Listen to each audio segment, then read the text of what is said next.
Good morning. Today, July 1st, 2026. It's 7:05. I just came back from the gym. Now I'm going to continue this book. Again, I forgot the page I was on. Let me see. Probably three. Hold on. I read about Wen Fu got arrested, and yeah, I think he's a crazy person. Okay. When he finally wait, let me start from here. I was still thinking this was when I visited Wen Fu the next time. His face was not as swollen as before. He was sleeping and I wanted to shake him awake. I wanted to ask him, why did you do this? Now you're going to go to jail. Disaster on all of us. But as soon as I thought that, he moaned, making that terrible sound that hurt my heart. And so I wiped his brow and forgave him before he even had a chance to say he was sorry. When he finally woke up, Wen Fu was fussy and weak. He complained about everything: the pain, his bad eye, the food, the manners of the nurses, the delays of the doctor, the hardness of the bed. Everyone tried to comfort him. At that time, I did not think the accident had changed him, only that he was still suffering. That's why he was being so troublesome. But then his strength came back, and he became angry and wild. He threw his food at the nurses and called them horse of the devil. He accused the doctors of being so stupid they should not even work on a dead dog. He threw a bedpan at the doctor who saved his life. He would not take his medicine, and when 4 nurses tried to hold him down to force him, all the strength they didn't know he had flew through his arm, and he punched one of the nurses and knocked her teeth loose. That's fucking crazy. Wen Fu is a mad person. One night, he reached out and grabbed a nurse's breast. The next night, they assigned an old woman nurse. He grabbed her breast too. Didn't matter. That's fucking insane. Soon nobody wanted to take care of him. This was my shame too. He was getting better, but he was also getting worse. The doctor said he was still too weak to leave. His one eye was still blinded. They tied his arms and legs to the bed and told me I had to urge my husband to behave. Every day I had to listen to him beg me to untie him. He begged me to climb into bed with him. What? He begged me to take off my clothes. And when I would not do any of these things, he cursed me at the top of his voice. He accused me of sleeping with other pilots. He said this loud enough for everyone in the hallway to hear. I tried so hard to keep my sympathy for him. I tried to remember that it was the pain that made him act this way. But secretly, I was thinking how Wen Fu would soon go to jail. I was already planning a quiet life when I would no longer have to care for him. But he did not go to jail. Jia Guo ended up not charging him with any kind of crime. I found out Hu Lan was the one who persuaded him not to. She did this for my sake, she told me later. If you punish the husband, you punish the wife, she explained. That's all I said. I thanked her with many words. I told her I was ashamed she had to go to so much trouble to help my husband and me. I did nothing. Jia Guo did nothing. She said, now you should forget this ever happened. Even when she told me that, I knew she would never forget. I could never forget. I now had a big debt to pay. Of course, Hu Lan did not know what she had really done. How sorry I was that she had done me this favor. I felt so bad, and yet I had to act grateful. Hold on.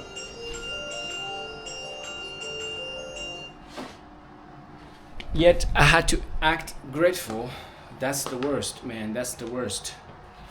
It reminded me of that time when I was a little girl and old aunt had asked me on my birthday which chicken in the yard I liked best.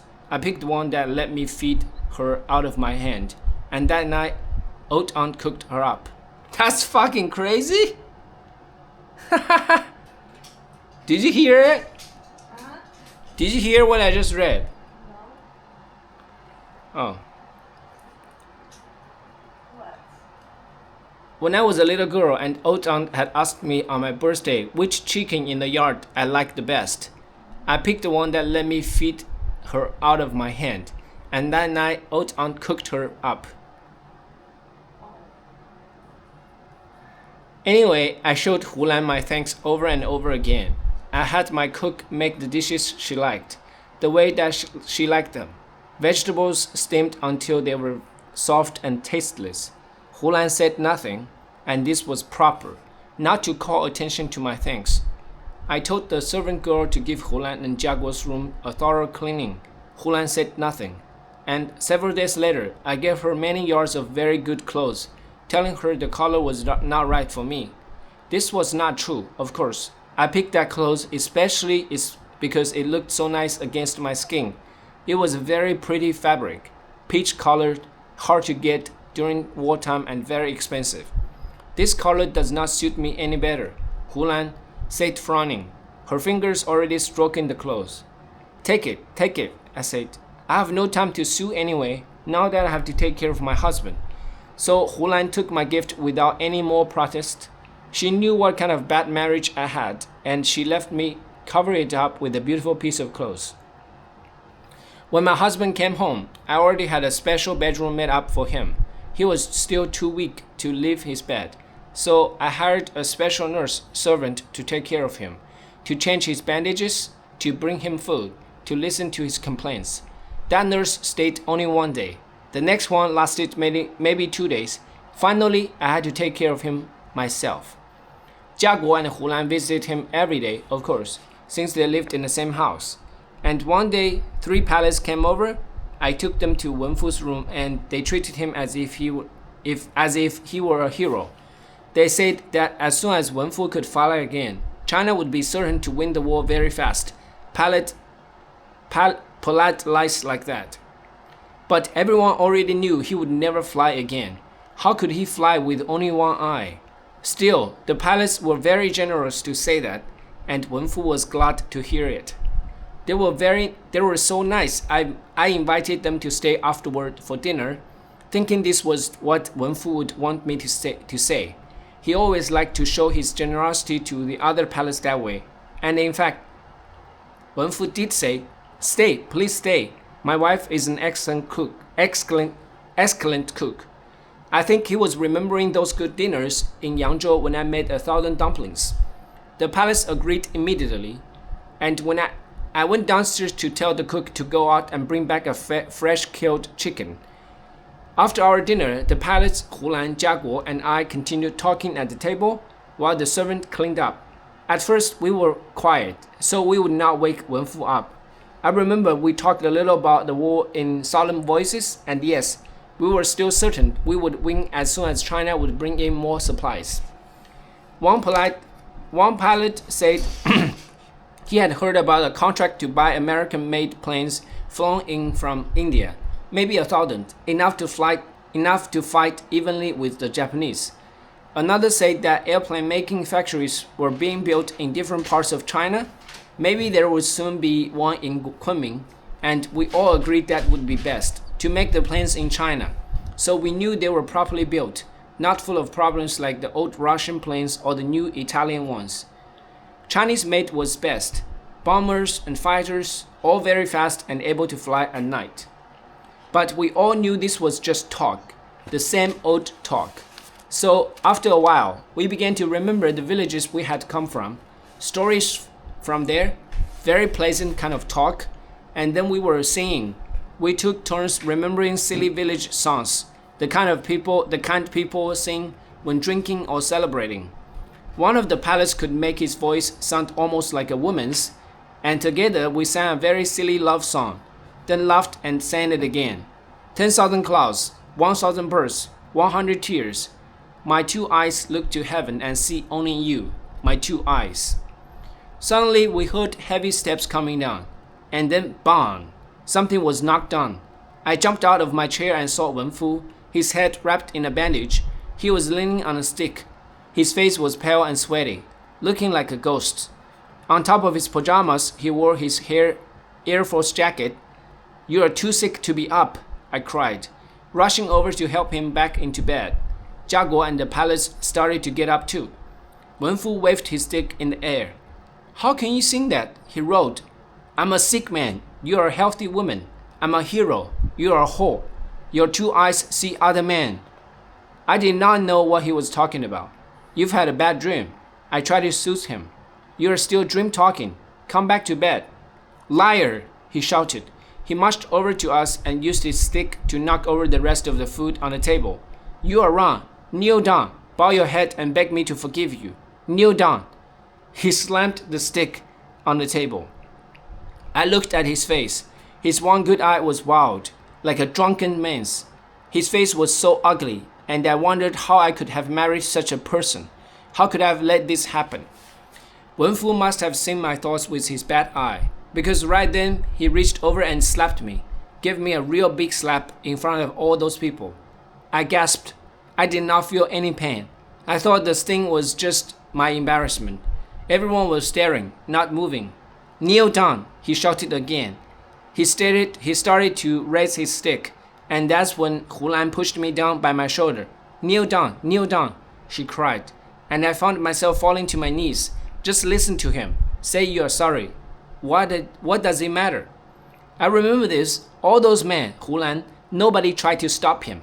They watched and did nothing as I lay with my head touching the floor.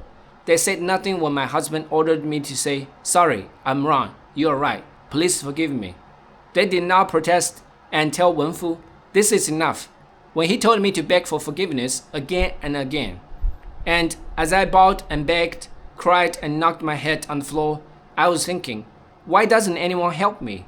Why do they stand there as if I were truly wrong? I'm not blaming Helen for today for what she did back then. She was scared, same as the others, but I still can't forget what she did, what the others did. It was wrong.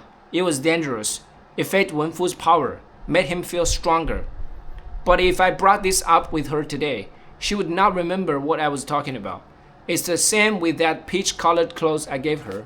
We were at House of Fabrics recently, and I said, "Hey, doesn't this look like the same clothes I gave you in China?" "What clothes?" she said. The clothes. Peach-colored with red flowers," I reminded her. "I gave it to you because you told Jiaguo not to put Wenfu in jail. You knew what he did, the girl he killed in the jeep. You took that clothes and made a summer dress. And you were so happy and then mad the day the war ended. Remember? Because you tore that same dress jumping up and down." "Oh, that clothes," she said, remembering at last. "You didn't give me that clothes. I bought it myself. Went to the old part of the city before it was destroyed and bought it from a girl sitting on a table." "That's right, I remember now. She wanted too much money and I had to bargain her down." So you see, how can I argue with Helen's memory? Her truth lives in a little confused part of her brain. All the good things she still wants to believe. Sometimes I envy her. Sometimes I wish I never gave her that clothes. Damn it! Reading this story makes me so fucking angry. Wenfu is such a fucking asshole. But I'm sure he ended up very tragically. He definitely died in a very sad way. Yes. I think. Okay. Thanks for watching and reading with me.